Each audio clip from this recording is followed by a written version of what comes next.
yen khonu malangbe anzenlo kondo elo biogela we anchika mala benjele mi gbona ma no tero flen po na mede ran lo no lo supa apa wi po mi po we de no wi wa ziza ho azante tonton ji nemi de gbon ma do ganji lo ho mi ton legbe ya e na che na mi gba o po de mi yon do yon zangbe le bi pátápátá no wi wa mi ton de aziza ho mi no don se wa kon mi so wa te tonton kan bo mi don do mi o de mi pon de fi de pepe de mi de gan yo mi don do me po pátápátá aziza de po mi gbona eni do wi de ria mi iya che nemi de gbon nto chan mi do jogun ami do ka ma me de ga ko lo gbele lo me le po ipon ganji e yo mi de ria mi po yo do o bouton o ma yon pélagie à l'état civil o renseignement c'est quoi je connais bouton pardon pélagie la vibreuse voilà pélagie la vibreuse était de ibo do pélagie la vibreuse d'idée mi o bon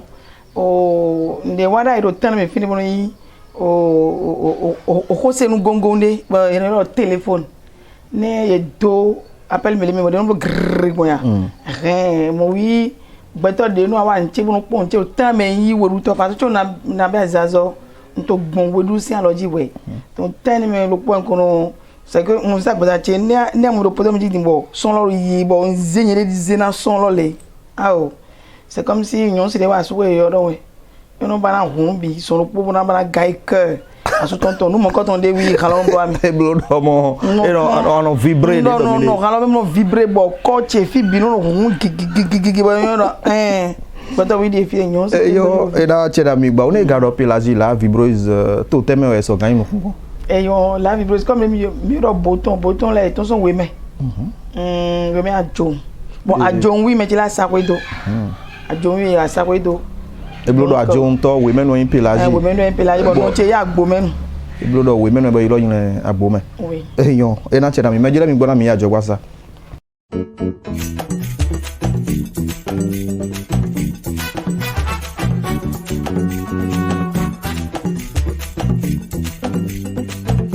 Danilo no Danilo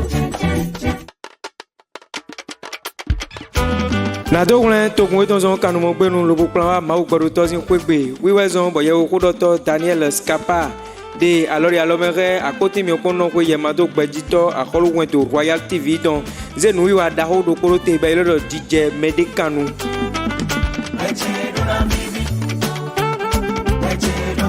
mi pon wiwa DJ Medekanu de segbele bi papata de akoti mi okon no ko ye ma do gbejito Royal TV zi moleji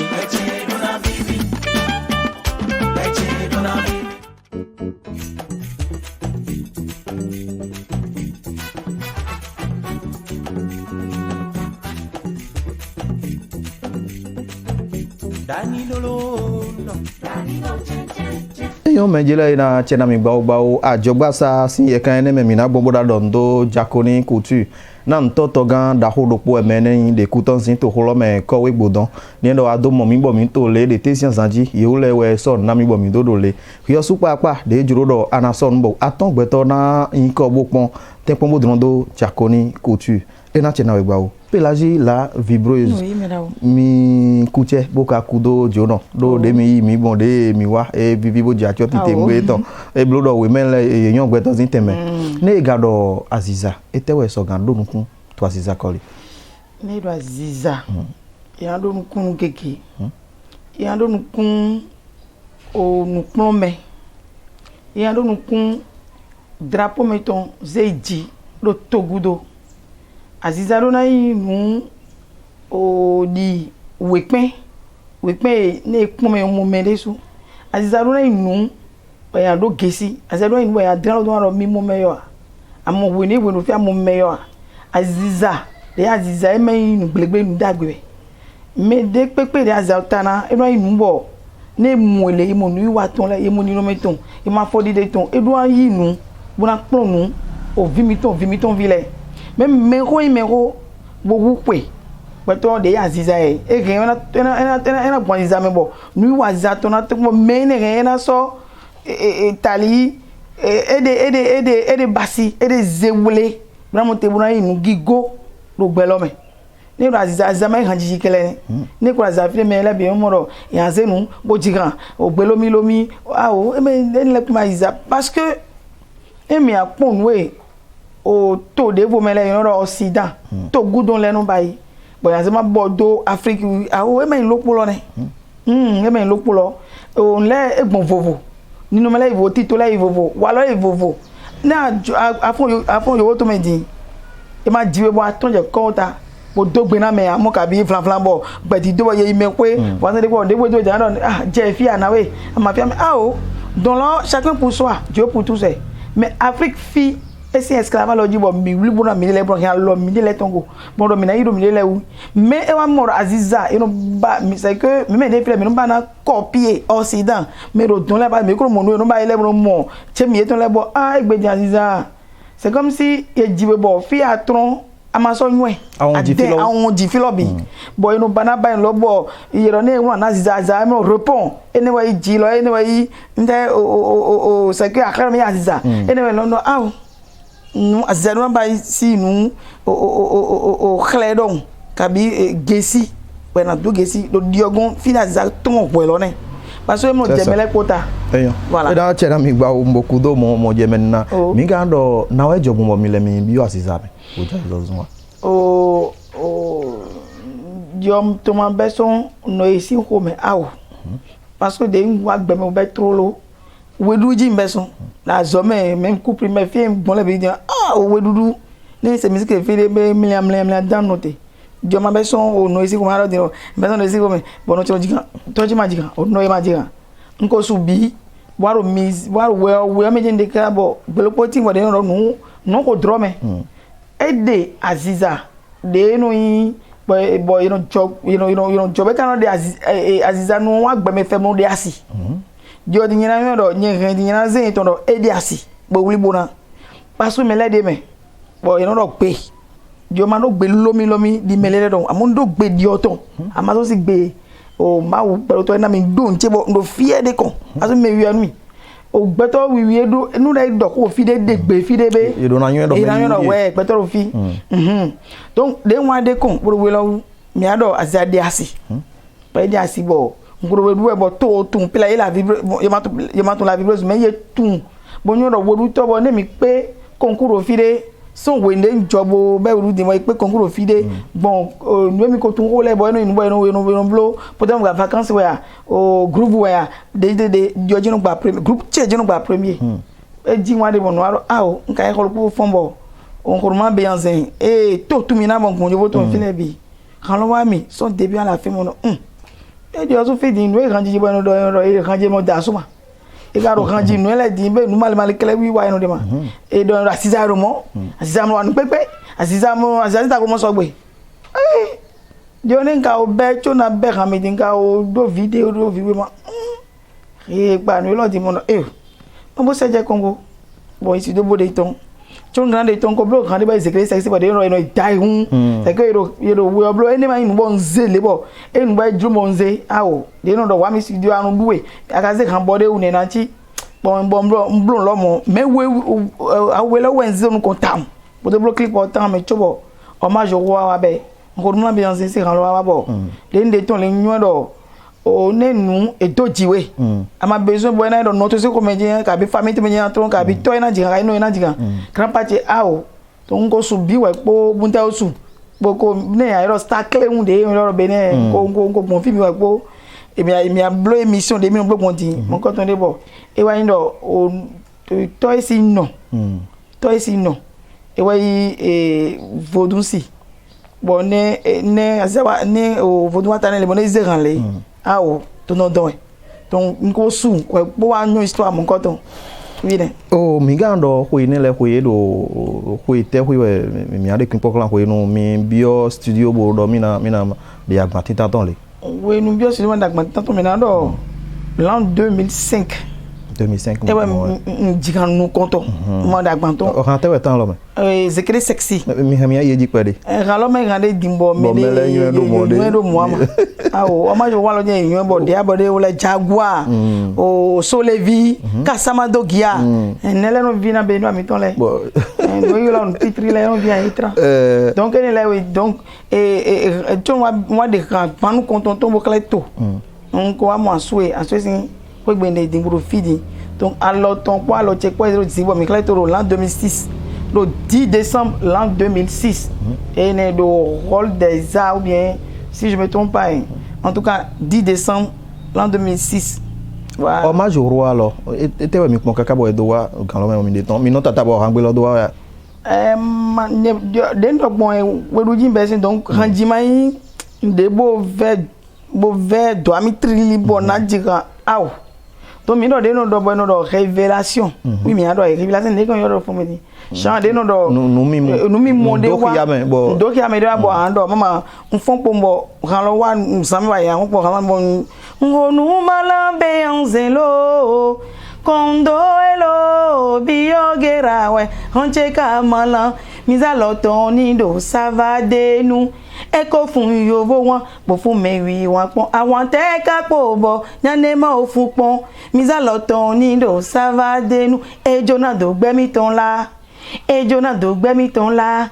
ejona do gbemi ton la iye agando gbemi ton ya oh agando gbemi ton ya koto dide mono yan vowe nongo alors de yezebo do gbagba loke ezaline bona etana ku oje epegbo do asame e de ga do re bo modo gan me oh ne de kan lo ton e me la ro benzen roi mi to ne di sun glengbe no sun tengbeju sun awon yan ba to ko li sun do sun me sun akonka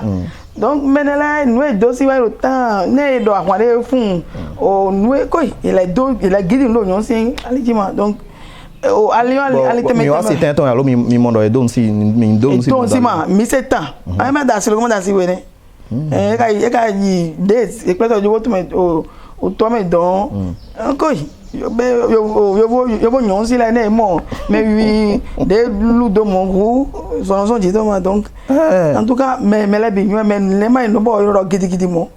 mama yo donc ali la temete me ali mi lo to e lido ali sun li me wa be we mi ze bon halo me bo do fle do mo mi ga ndo son we nu wa je din agbana bi mo mi o le tan son we mi ando agba tongo we mi le tan 2006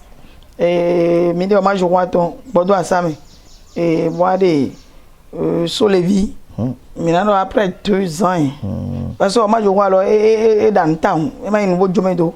donc après mi a de Solevi me akwede après mi a de agbalé ton les support ils m'ont son flin on ta me o ha ne la bi pata me hante mi oso we no ha wa mi ne mi de sise ne do sise bueno que wa mi hommage au roi parce que nous devons faire un direct à 10 décembre de hommage au roi des temps et 100 ans pépé bon mais d'accord gosson avec comme fille bon ma kanyo ma 7 ans manyo de pépé bon quand il mi a 10 décembre l'an 2006 c'est 100 ans et lui doit de boy gosson et gosson ma vie bon quand 10 décembre de wa ro mon coton de temps bon quand il hommage au roi ba bienze donc hommage au roi ne wa ga grande na do dino un coup de maître ou bien n'est qu'on l'ordre font médecin et gens et zebo et nous bon toquer bon voilà toi quand même on tout on j'aime où son lopo et ouais hommage au roi donc rien nous ramène nous ou son don doit tcheji et oui voilà oui le son don doit tcheji parce que à part hommage au roi dit bon voto mais bon filet au après ne ran moi j'aime chile ran we god no Wanoyi son levi bele no e akado gbeche se ya won son levi bele no e akado gbeche se ya ejona do gbemi ton la izeni waro epe gbodo asame ni na yo le manyone mi no na droabo mi do hopo mo de no do ta ero tu e no do ya won do kete o tu e no do ya won de no do ta trididi de no di tebo no godo de no we tebo no kolo de no do ta dia vakpa e o tu e no do ya wa rene lo e we vani je o ma jo wa gudo bo ao zeta bibo afifi zeta ba fotum li bo ko gbon debo yeke o yobo to me afi le pepe me ma te se gbe àmọ́ tara vapa o ta trilili o je gente don lo ni la de do mi de ete mi le gadi do bo mo do gan en we don de do sun lo polopo e akron da gbeme e wa po matching ton po do longueur ton po longueur ton po do grandito ton po mais mi no mo allo todi ton via vi wene weji afoton wene donc me nyon sila ma sopo ne ma do ko do klo mi mele mo do pela la visée na gbele pepe ngbele do nu mais nyomi son pa vile bo mi aso mi boy tun le ngbele do nu on do awo klo me de parce que nde awa mi ama wa nde ami ne awo ngbele do nu ta nu che ne do ko fini anyo do étude lo 100% certifié oui mais to ene famille mi tron e mo yon wala me toy pe a son dame ye mo wala gbegbele me de ko di do ni le ye mo wala mi donc grand pa mi ton desu eno mi pa bono eno do wa mi bo ye mo wala no le de pepe mi dilo amakaro do amra to ko mi bo awale aso de nbe bu lo nbe po grupo awale ne mi tron fini ntam lo po isodo pa boro to file to ko pe do le bo gba mi do fini ali loto docteur wenu loro nyon sodopa madame sodopa wenu oui mi loro aso da ni sodopa ni awale so di ojo ye no unto loro ye san no moro vigbigle datu bibo mi lo de ya se gbe nteka lo baba jo mi hu me la bibi mo no eno me la bibi nte bo lo di wa jide an e mo no po egbe to me lege panchaga bo no le moro ni wa tro le do ko mi le madame sodopa e porogbe ati gba mo yo mi madame sodopa ko no we no pa mi bo tan lo me no pon do e ga poro pedia parce que nuche on datu tí bo ho ede nu rien ja when dollars in tato yin gbe fe boy Emmanuel donc tan lo me e ma je you know ko mi ta you know ko mi no dazata you know si ba utu na fun 6 heures na bona do babo fon le bona clock gan we bi azo no dazata ba la wa gan akaka bi egbon la vibrosi no mi ga pon ete we tu kla de mi no mo do asiza koli e veu tu ka ve onye ton tu ka be son parents mais parce que même d'abord nous edimi edina pour la première fois pour année de owe wa yavi parce que je be surprise le pona mi émission les donc quand on les bo no e wa kenu mo ro mi ro fie na mi no e mo e me ma din ba bloquant yo ko we ye no an dokota parce que ye gbedo ite mamo mele no tote si asogbele no 3 sommet les bons quand on m'a intimidé ton vite on m'a mon mais ya zo ma nte ni la gasi no way ntan me vi pipe de pour grandi bo nyon se ba nyon se de mon musique si tan lo me son la no diga e me nu bo video di ba pon bo na so ta ma na do me ja tika ka mi na do we donc e ngoy nu gbigbele bo to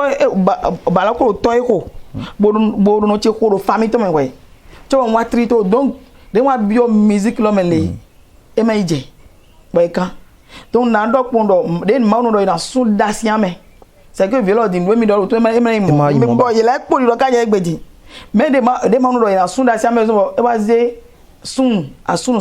ko akonka de yi gbe na lo bo tu valeur culture ton parce que no ma tu valeur culture ton amaga yi gbe ba si we de adabe ro ko ta bo fi flea we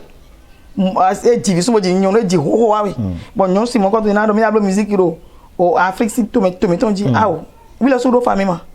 donc won we ina lo bon mi do de ma no do isun da si mi bran zemu do kleto bran kledo gbeto de me gbeto te me we de ro gbe me fi sinu bon wa je nyam nko ton di bo e wa zin lo ka mbo egbedi ma garo bo kun paso na adasu we boya ziza chi gomo ma andu vive na ton so me ne akolo ya ji bo ba be andu we ka aglan to an ko ajo atun e de odo okay melen do dio din ro fi di ma be kan ji yo amen kan do mo o no e mo we tu wa tu cho bi o me ni amaka to cho bi o ma ka be mo ka tro mo to tem lo de e ma so na yi o ne do achiawe e ma so ni gbigbele e ma so ni nu ba di mi la critiquer tu acceptes ou tu démissionnes tu as libre choix c'est que e julo we accepter ba ru nu kon ye e ga julo we a démissionner mais e ma nyon ne ando lo di la ma nyon le e ma ito me vikle to le po me fi le po e ai gbe ma be musique bo enu kon tri le ganji wale yan won e bo ina do ali za bo ando akosi blema yi to ge mele bi enyo ma do ede ye ke ai gan ba za lo de ga ba za akegbe fi be eno certificat ko tron ka bi ka so we me ka so agbo me ado akide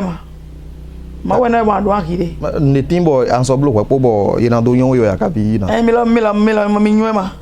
mignon noé no bail dans les comment mile manyo de mi fi manyo mo ja me do pipo mile manyo e do mile yen mi mi na do bo e me pipo mile ya no ni ma be kan di bona do ndo ka si di bona do ko le bi amo noé enwe ba kun pa me e mo je ko ta no do defend e be nde ayigbe ayinu kon amayigbe adogan mais maro fine maro me les voilà et c'est njo et wale et ma gbena ki o so ma ze nto jo ne la vie c'est un choix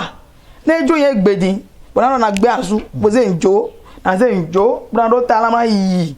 nyen di onyo yen do tala di otondo parce que nyama ali lo so nyen de son bo de mbe kwa asu po e asu ze alo te ji bo de alo mche nu konton loton donc ne mi amu do niveau de vie gbedi onyo ro ma aussi ni nawe sinu dido c'est que e dabo dobo do acheji mama mbio kwa so mina do tan lo mi yi artiste nu konton la vie de bio ransin c'est que ransin ali di kwa so po cho my gando yin la domi parce que e diriger mi di bo ndo kwe di otongbe donc my gando yin la domi mais le ko de mais my gando ta ko do gbe di mai do ko ro mele sinu e juro mele c'est un choix au fait tu choisis bon de abaya te bloc pede de abaye ni no bo piawe bona ndo fier do no ba ya de go bon Flavo e mo ajobo mi o le po asu mi tan po me o wan de no wa do mo asiza koli love Flavo ni me na kwa be de ono kwa uma na no kwa usi mi na do de mi de flen bodo lo bloc kaka je din sole sun nyu do mi da su ko so e mo no wa mo no do ko de le de Flavo ni ai vijiji boy pro kan ba nyon me anyon no lo me bo nyon no ntega de me ne nyon si ba gbe mo de nyon as nyon le gbe Jesu as nyon le gbe Maria wa gbe me ado dasu ba jivi aso en wiro tawi prometo ma mais no kan nyon ma dasu bo yon c'est un choix toi ma tu assumes yo to nyon mi paso ni nde je ni aso no gudu eche bo no nyon wa gbe me ntina mere to jimi no te ke to di pon te pe bo jimi me so atina mere bo me lo pa te ji bo me lo eno ido goibo fi de gbeja dun ya mi de eno do di orpo pa ko na zerawe no ze ba fututu no de do akazola me di mi na don da su chuo do to me fi no eno do bo eno mo do vraiment mi na se to nu e we de nye da su chuo kan si no ati no de le de ma me ko che le de me no ze role designer de mi mo fi di ballon fi de me no ko ballon de do stade de l'amitié pardon stade de l'amitié ne pour attendre une zéroté sans intermédiaire bon ne nze ko lopote ba mblo men ba inde 25 et décembre Noël au Bénin bon goro no mi wa men goro ne tun fla gbogbo pour ko ta kana ko attend o me ma ze glade me donc donc c'est que ma gando ma goma ba yami donc c'est un choix quand tu choisis le chemin de la faiblesse pour pouvoir être entouré de l'œil de tout, c'est ton choix. Si tu choisis aussi le chemin d'exister, ne aïe bebo mina hésiter au bame, adura togan, buna braver épreuve, buna khobun, buna jetou kla, buna bahwere so, ne au soir de ta vie, ils sont si à concaïma, ils sont clébénou, ils sont à topé, on à doaton. Ba ne se mi obodan le c'est que me pepe mo asizo ni o ne do mi pon ho mi ton le me no do mi ya logo bi ogbe Flavo bo sun no do mi do mi ni wa le we e mi ni gaga Flavo ka vi mi ni na gban Flavo de e bloro yo su papa we zombo e doro monjo ne do ye wule bona ede bo yi azon e ton yi lo azon ganji bobule bona ede bo ka nyu do o chance lo ma we no ana pa jo so kan di na do potentiel ndo opo ne asuma fine dai bon bobo ale bi okoto nto me fi artiste de na do mi do so me iba no gudo che be ba wi ande ba bodo ali lo no huna mi osu parce ali lo hun le bo no yulo me le bo no na ko do to me avec des preuves potentiel do preuve ma me le no lan bon si don se do producteur che asui bon se do ye gon bon ne mo be filo ye glowe donc ene le no so me ke mo re la mi ye ke enyu ami parce ndo vichele ko ngwa di ngwa gbe menjibi o mu aize yeso gando Flavo mi na ho 2000 to me asulo ajenu gbe asulo ma ko to me ne creatis ayi gbe ngwo lo pon gina to son to me di me maro to maro no bo c'est que ye wule na gona mi je don lo mi vivo ne ma aton to mi wa ito gudo ho jo so ma ito me don ala ma gbe de bo ma ho nu c'est que ado lilene lo me ne abai lo do ko die do polo jane lo polo mo lo popo ma se jobo e agressé lo popo e mo lo popo nde donc ayo be ya ouvert mi le ton de mi no monta on ndo atito sin côté atito le sin dali podo o yena do asu yena do ho de ma je do me u nu e ma wi wa lo nu e ma le me le no aziza dagbero mo kabi aya zani azata we nu po bo o fodun cha taibo akwaso anyuro ndo mi c'est que mi jamais mi le po mi ka ijolo ya commence oui parce que dama ko igbe na no e di c'est que no e ba ide bo ena ro réel le na ro preuve le bo bo akaze nde pepe lo no so awe aze nde pepe yi ante bo ye ma nyo dona de ba igwan bo nu kon ya amo masima beto le ka nwa ebro igbe bro yi ma ni adun dagbe wa adun de en tout cas adun de wa bon lo yi je ma se masi ni lo ma nyo mere pepe ma ka gbele we ni nto ma adun de ba bon lo ma nyo ba ma tonta ama fi de gbegbe yi lo ma se awe me da ka gbele nu vono nde ja yi to wa me ko no ponta no ko na leji mere pepe da chera mi gba o da chera mi gbo da mi ni pon oye pelage la vivre juste dans le quoi.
Mejele na chena mi kudo yeda gbe pinporo Royal TV bene mi dondo mi ude mi pon son fi nkan ko fi de pe de mi na de gan yo mi dondo gan ho ito mi ton Khisu ma wedo Serge Rafile de bo ga dondo roi central de la vallée na yelu jigbezan e don wayi mi dondo e tite ngbero akuru no wedo to na sovo dike boy na dendo o jan energy gbawo bo ga so dondo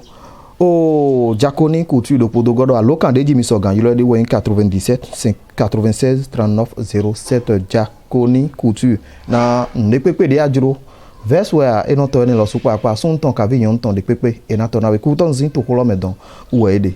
il a tie o rande mi pon wa idine no ilo hangbe ne do mon bene mon était domi de bodomo mon bene parce que comment dit tomi de mi de drapeau de rotami boy rotami mais les peuples de cas tolom go fifon bon ta fa ko ma lo jibru iboro wa mi do mi ele ba so aka tole me ne enyo mi no egbe 2 septembre comme mi wa fi ma yon e we studio ji de studio bo me le po tout fan ye go si to gudo bo na wa zo de ne projet de boy to loton ati dada ko le o me da mi ton sabo gran me da ko yo bon fine wuli mi o me le po bon fine kon egbe 2 septembre kan yo me di oui ejizo bon là il me le colomé bon moi oui egbe 2 septembre 1 an ba ejizo bo ji kem bibi pata mi manyo e wazo do ma o si bo no yin wenda gbe donc de wa ton son lo me e ko ka mi pere bo nyo do e ku gban lo ina mi numa ina mi aziza ina mi dekpe ina mi to ina mi no ina mi famille ina mi asu ina mi kan bo kan che fi gege e ka so afun bu ko so ayi no igigo bo iwi bo ta mi bo studio bo appelé la vidéo mi na we so to ma we mi e so ayi so ansi egbelopo e ma ka ya su so ansi e ma ifi so ansi e ma so igbigbo so ansi bo ni lo yin e ma ka so fa nchele so ansi e ma le aziza so ansi bo ni lo yin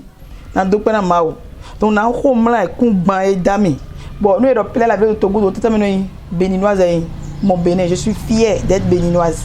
donc oui enze Ramon Coton za mon coton bo bio ko si fo dagbe ni kun to loji cho kun dagbe ni kun do me ko si gbezan me ne me yan ni mo ndagbe wo kiya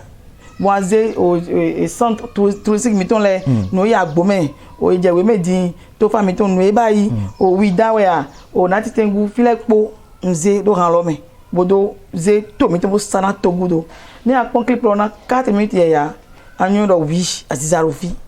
ni donc c'est une manière à moi de no bon nyen bonam clado nyon c'est que béninoise et vidi me ko la c'est vidi ami donc on de pepe mais ganze mi do ne jai be na so fon gli bona bo wezundo azo egbe na cheda mi gba o ne mi gaze asiza to godo don po do Benin to ton bo gbon te we mi no monde me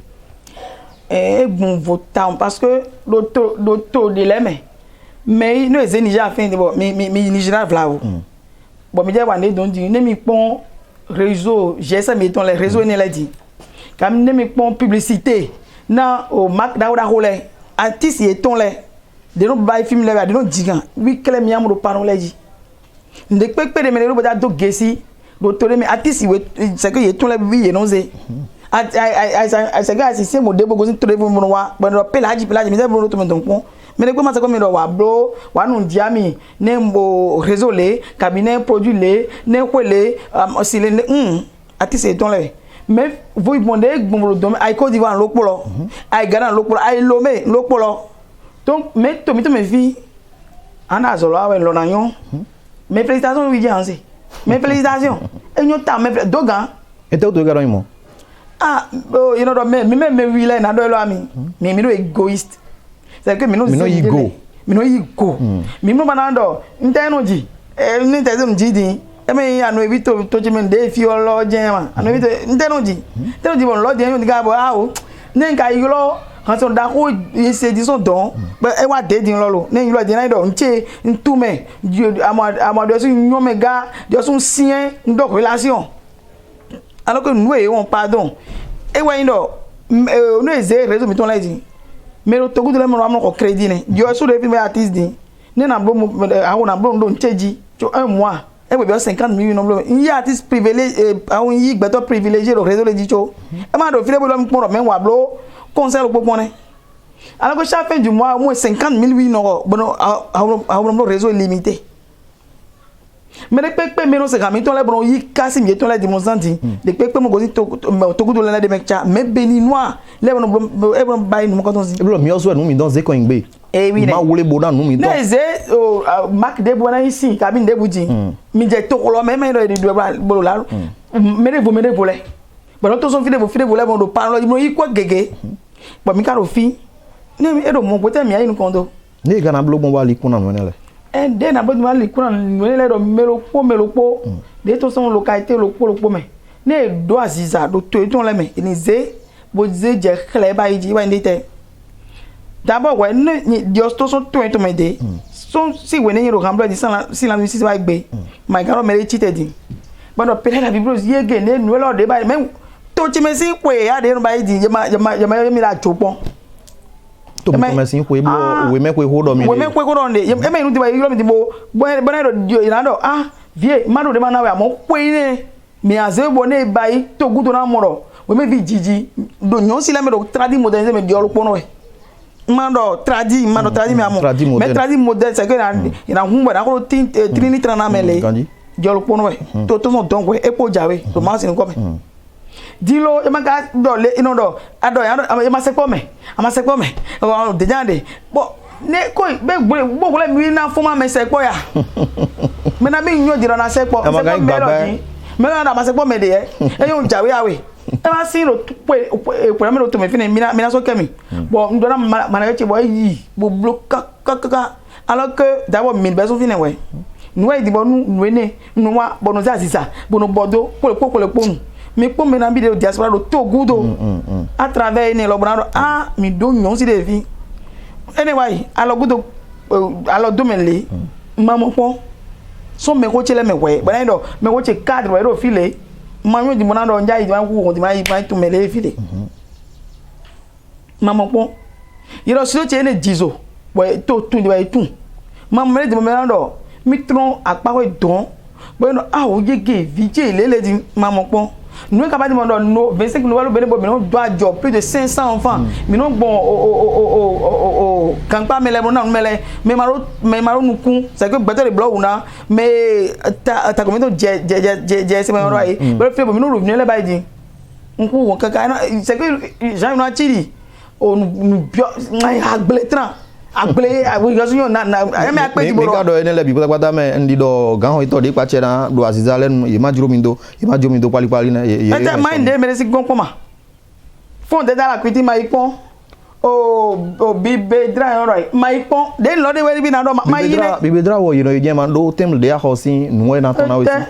ne mi fombo tem lo ho eblo do na do de when this house sur de 10 euros 2 certain way oui gande fait dilata DG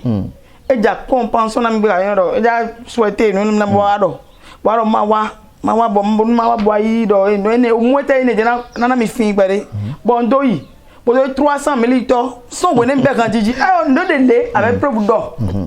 mama me la no moro ado mo te bro yi me na do pe na maison es la ora maison de production ti na nous play no bolo clip de 5 millions de mino money le bo no bolo no awu minimum de so mi mo na tenir le c'est unique pièce unique le bo no zombo parce que artiste egbedi no do tegbe ma yin ro mi yon kan ja mi do aziza kele mi do gbe ma so yin kele créativité ro artiste no iponde di melody gan to gbe to yon d'accord e ba clip lo yon nte we ka clip lo mi di ma melody yon za fine me e o fodu no fine nte ba créer ne bo mare mi ado bo me bi kro no bo mi ma ko le gamle mo do mi e na blata lo ganji me ko be me le po ro ba ye gbedi ti ma ti za to ba yi gaji donc amaso ne to de so de kan to le ba pon han le ba jen bo akon le bo agba tamete agbare o do no lo dare to dion a créer modèle de bo mo clip lo me no lo di wo créer dialogue dion a créer bo e nu yo bo to se bo blow bo do amuda de bo no me amu awulo de do wa nte nu wa bai de pepe e ma bai be zero ma ne mi na no copy call yo vole dauphin mi do mi do finga e do le mi do e blow da president me wa di mo 300,000 mi lo su mi blaga bo di guy do nte da ajaja me de ne pepe ma ajaja me de parce que beto de beaucoup no bai we jo to de te to e bo alita me ba une clé ba de to iton ba de to ba no lo do mi do me don die merci e na chera mi gamelo do mi atran e de we yin nu e mi do gbon si zakoli do nu kan bojuro na blo flavo do nu come bon jablo di batam re to cheme e se ho gbonu parce que mi na do agbomele don ko blo no to pon ngo do paraku o aja me ma inu bo na wa klodo me de vida me we me to lo ka ho gbonu le ajoun lo pataki mo ko blue le bo ti jen bo ndo live wo play wa jen bo echo bo ipon le do pas de pepe yan bai bo ro c'est toi ton rêve ntali nja États-Unis ma do po Michael bo aw li so to me we to me ton we ro you know ko mi to bo no zaba no me wa so me le ko Dieu ye wa elo dia filo mema bo afole aibasi mere boton parce que nte idomo wa na ilo po wa we mais do to cheme ngo ko fele de fite po nja ba iro so de bo ne ma ro ami mbana iwe me e se ko bo se iwe me we na blow de no blow 25 club on blow na bire bo na blow bo na tije mra iro ati de blasi fi bo na kona odombo mi na blow we me ina to me na mo en vi mi ton e lo gbo ton vi jiji lo po lo ko to no e die E na chena mi. C'est que nous amanu na un kemi timo. E na chena mi na lin le de mi do bo na ze e juro we me ko ta chen we le. E na ze bo na blopo mi po. Bo de nu mi ga so vo do gbon otito to me pa chena asizale sin dali. E yo su papa e de sisi. Nu yan lo do asizale mi le ma odu ko so na pon. Nga yin do e de sisi bo gbe to le no mo ganji bo no yi. Sigba boya for di le timbo ma odi afolo manyo e. Bo mi na do din do si mane do. Ye to mi pon ja we Pelagie la vibreuse e do de do ko iton me yo su papa eniyan de na blo bo ga no je hundo asizale zin o tame nu na do Felicien hun kan na nu e wadi o bo to la o don bo ga flin do zi ma pa gbe de do ami ma de pa lo e nde bo ko me hen gbe ami ma gbon flin bo na monten bo do ne na Pelagie vibreuse we do e don e zomo de yo su papa gbon flin bo do ne ran Felicien hun kan ye ndo na nu kun to no da lo te e de ku je me bo de moyin di yo ma pe hon ko wa me u to e zomo ma yoro ma ga so agan we ma ga so ja agan we bo ri ara ndo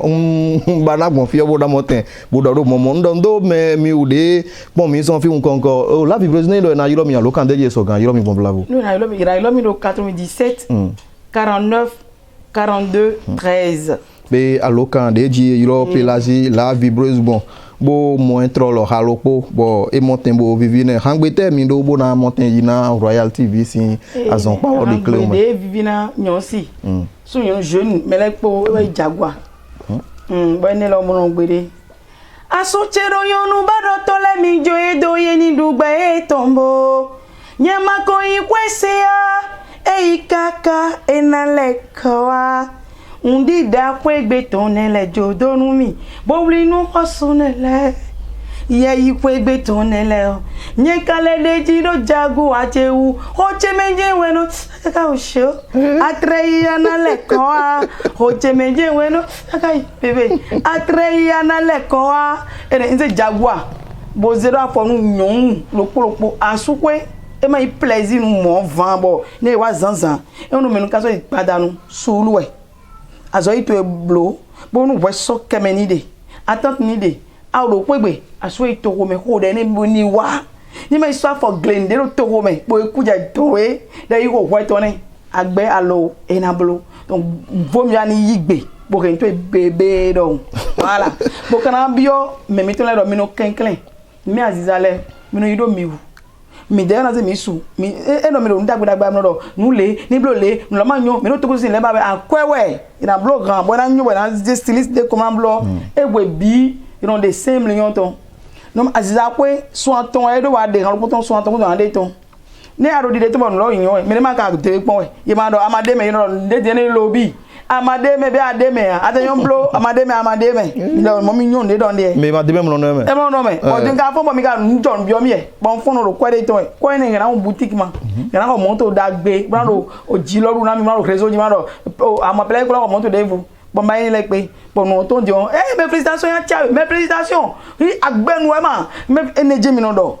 no po mi no na me mi mo ko yo me na nde boy na ko nu nda ko fi di mi na yoro me mi tun mi nyole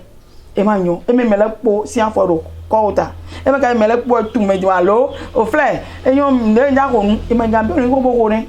ni ma do na mi enveloppe le jere ti ma mi bo yoro mi bo su mi contrat mi no ko nu mi na mi je ne nu je bo mi na mi bo jo mi e ma je to kuron sin to me ye se ko mi ton mejele mi wa bi bo na nu yo mi ton mi na do ndo o pe bi certain titengbe lopo de do dambosin kan lo me don fon de panu ko mo gloflin be we bi certain ne ye le do prunelle des yeux be ni do an ho we bi bo de dambo kan lo me ka vi agbegbe de le do le jan we akan ya don se po we bi certain o dagbe ni agbe bi o fon de panu ko mo damboton lo me bo kan e bi o ada mo ya lo kan de ji asogan yiro ye de mejele wo in 94 80 80 98 we de pe nde mi yiro ye ekpen atero pegbe ye na ze kakawa na we na dondo ren akadiri maren wiwa aziza hoton dondo miosu papa bo dondo fan club aziza ho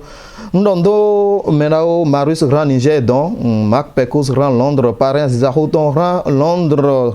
Richard Ozin dondo mi boga dondo me tinto a onlizin to lo me bo don pon mi le dondo ko eto a fi de pe de mi de gan me ma so gan pe me le popo patazin nko bo na yilo sanu Olivier ma on mi wa mama me dagbe Martin Grand Italie ma on miosu papa be na dondo honfo sin renle dondo me popo pata boga dondo extraora deblo producteur na Pelagie la vibreuse dondo mi na nous mi fombo do wiwa bo soro asiza de pole don wa e na chena mi pali be na wa dondo roi miton central de la vallée Toi. roi Signon dondo mi pelaji lo so pa e dondo mi do pe nu de mi lu wa ye be mi na so mo so don bonandu dogo mejile yon zangbe deja be mi na pe jijo me mo lo kan deji mi so gan yiro mi yo so gbon wo ne gbon do na me yiro mi ton ne kabi 97 56 95 43 yon zangbe deja mi na so pe do nu ya mi ton aziza kokon de jijo me